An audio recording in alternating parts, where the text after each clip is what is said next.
नमस्कार दोस्तों। सबसे पहले हम लोग जब भी इन्वेस्टमेंट करते हैं, इन्वेस्टमेंट के पहले हमेशा इस तरह से जो है गूगल सर्च करते हैं और ये सेपरेटली एक डेडिकेटेड वेबसाइट है जो मैं अपने इन्वेस्टर्स को जो है देता हूँ। तो यहाँ पर जब मैंने चेक किया है 1 साल का रिटर्न पूरे इंडस्ट्री में कौन-सा सबसे बढ़िया स्कीम है, तो स्कीम के हिसाब से 1 साल का 76% मुझे दिखा रहा है एचडीएफसी डिफेंस फंड। और उसके बाद बाकी के फंड्स नजर आ रहे हैं 1 साल के रिटर्न के लिए। 6 महीने के रिटर्न के हिसाब से अभी हम लोग देखते हैं तो लगभग हमारा जो है उस लैडर में थोड़ा-सा नीचे आ जाता है हमारा फंड और यहाँ पर आप देख सकते हो 6वें पदान पे हमारा स्कीम है। कितना एयूएम है? 3,900 लगभग। काफी अच्छा जो है कलेक्शन हम लोग देख रहे हैं, तो ओवरऑल आपको ये रिटर्न्स देके काफी अच्छा लगेगा। बट क्या ये एक जो है डिटेल्स काफी है क्या? तो एनालिसिस करने के लिए थोड़ी-थोड़ी चीजों के ऊपर ध्यान रखना जरूरी है। सबसे पहले हम लोग बात करेंगे, जैसे हम लोग बात करते हैं स्कीम का नाम क्या है? HDFC defence fund. सो इस डिफेंस फंड्स में कुछ चीजों की तरफ हम लोग नजर डालते हैं। सबसे पहले नजर डालेंगे ये स्कीम कितना पुराना है। तो अभी अगर हम लोग बात करते हैं तो लगभग 1 साल हो गया है। तो आप जब भी ये वीडियो देखो तो इस वीडियो में आपको ये चीजों के ऊपर मैं हमेशा ध्यान देता हूँ किस समय लॉन्च हुआ है। मतलब ज्यादा समय नहीं है, 1 साल। 1 साल म्यूचुअल फंड के लिए बहुत कम समय हम लोग जान मानते हैं। और इसके अलावा एक और चीज आपने ध्यान रखना है कि ये स्कीम किस कैटेगरी के साथ जुड़ा है। Category wise thematic fund. So जब भी हम लोग थीमेटिक फंड की बात करते हैं तो थीमेटिक फंड का रिस्क एलिमेंट बहुत हाई रहता है, इसको वेरी हाई कैटेगरी में देखा जाता है। तो ये कैटेगरी हाई की बात क्यों है? तो अभी नेक्स्ट अगली इसमें आप देख सकते हो। तो हाई के हिसाब से सबसे पहली चीज मैं जो देखना चाहूंगा जब भी मैं किसी भी स्कीम में इन्वेस्टमेंट करूं, तो इन्वेस्टमेंट के हिसाब से टॉप 10 कंपनीज जो पर्टिकुलर स्कीम इन्वेस्टमेंट कर रही है, तो इस पर्टिकुलर सिचुएशन पे ये 10 कंपनीज हैं जो इस पर्टिकुलर पोर्टफोलियो का बड़ा हिस्सा बन रहे हैं। तो ये हमारा पूरा परसेंटेज है। इसको अगर मैं जब ऐड करता हूं तो ये मुझे देता है 85 परसेंटेज। तो पोर्टफोलियो का जो है 85% बेनिफिट या रिटर्न्स देने वाला ये स्कीम है। तो थीमेटिक स्कीम का एक बड़ा रिस्क सबको जानना जरूरी है और ये है दोस्तों कि 85% क्यों है? 10 कंपनीज में ही इन्वेस्टमेंट 85% क्यों गया है?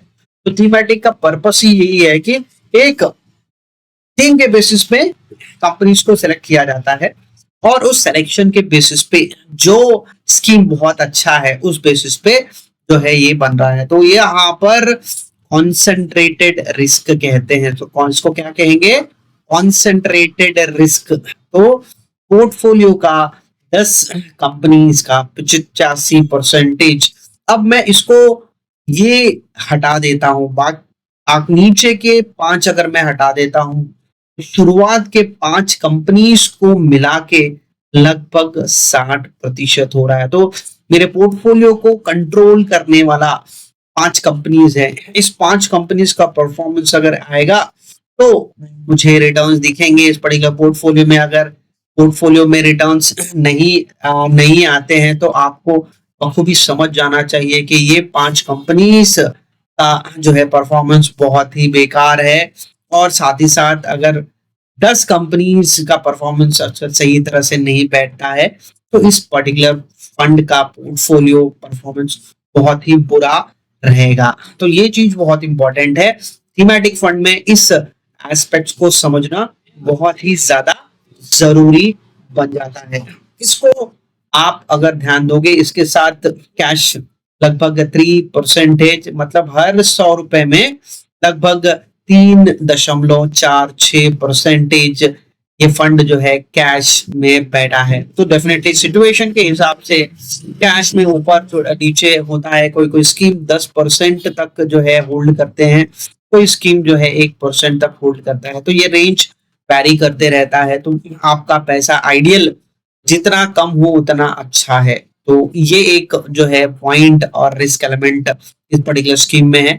अब अगर हम लोग जो परफॉर्मेंस की बात करते हैं, तो परफॉर्मेंस वाइज पहले ही मैंने दिखा दिया आपको, लगभग जो है 70%, 72, 30% अगर हम लोग बात करते हैं 6 महीने और 1 साल पर।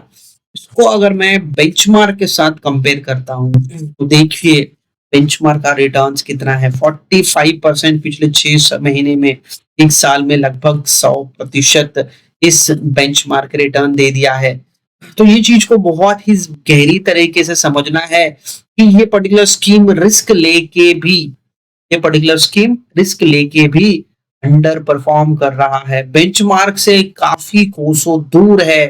यहाँ पर आप समझ सकते हो 99 कहाँ पर है और 76 लगभग जो है 23% नीचे जो है अंडर परफॉर्मेंस हो रहा है। तो ये एक बहुत ही इंपॉर्टेंट चीज हमें समझना है। तो ट्रेलिंग रिटर्न्स के हिसाब से हम लोगों ने ट्रैक किया, और ईयर वाइज ईयर अगर हम लोग देखते हैं, तो आप यहाँ पर देख सकते हो 224 में 7%, और 224 में स्कीम ने कितना दिया है, 43%। और यहाँ पर अगर हम लोग बात करते हैं 23 में 91% हम लोग बेंचमार्क की तरफ देख रहे हैं, और स्कीम का रिटर्न 52%। तो यहाँ पर हमें ये देखना है कि फंड मैनेजर का रोल क्यों रहता है। हम लोग जो है इंडेक्स फंड में ना जाते हुए हम लोग इस तरह के एक्टिव फंड्स में आने के पीछे कारण ये है कि हमारा पोर्टफोलियो जो है बेंचमार्क से बेहतर करे।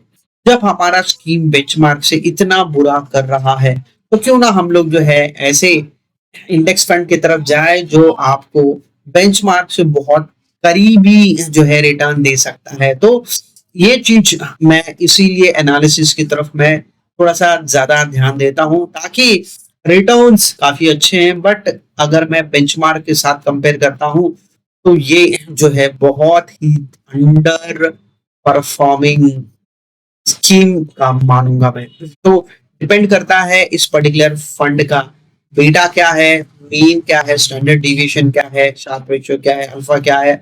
अब यहाँ पर आप चेक कर सकते हो इस पर्टिकुलर स्कीम में ये डिटेल्स दिए नहीं गए हैं, क्योंकि ये स्कीम बहुत ही नया स्कीम है। थोड़ा टाइम होने के बाद, 2 साल 3 साल के बाद आपको ये डिटेल्स भी बखूबी मिल जाएंगे। तो ये बहुत ही इंपॉर्टेंट है। तो रिस्क एलिमेंट मतलब डाउन साइड रिस्क कितना है स्कीम में, कितना पैसा यहाँ पर मैं गवा सकता हूँ, तो ये फैक्टर्स रहते हैं रिस्क फैक्टर्स में। तो होपफुली आपको कुछ बारीकियों के साथ मैंने इस पर्टिकुलर स्कीम के बारे में बात कही है।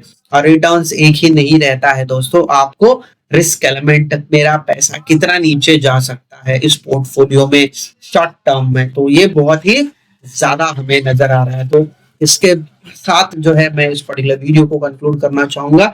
आपकी जो भी जो है वीडियो व्यूज रहेंगे, बिल्कुल वीडियोस के नीचे आप जरूर दीजिएगा, और साथ ही साथ आपके कमेंट्स बहुत इंपॉर्टेंट है मेरे लिए। और आपको अगर वीडियो पसंद आता है, ऐसे और ही अधिक आपको जो है स्कीम टू स्कीम एनालिसिस चाहिए, तो आप जरूर जो है इस वीडियो को लाइक